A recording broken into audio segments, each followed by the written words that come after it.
دین اسلام میں کوئی زبردستی نہیں ہے، ہدایت صاف طور پر ظاہر اور گمراہی سے الگ ہو چکی ہے۔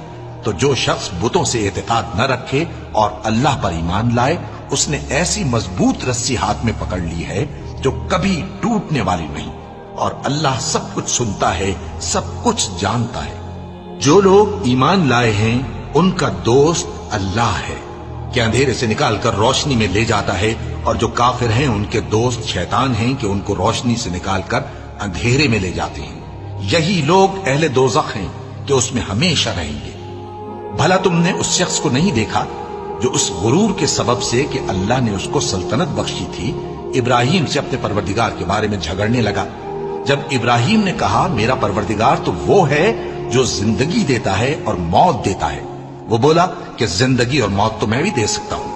ابراہیم نے کہا کہ اللہ تو سورج کو مشرق سے نکالتا ہے، آپ اسے مغرب سے نکال دیجیے۔ یہ سن کر وہ کافر ہکا بکا رہ گیا، اور اللہ بے انصافوں کو ہدایت نہیں دیا کرتا۔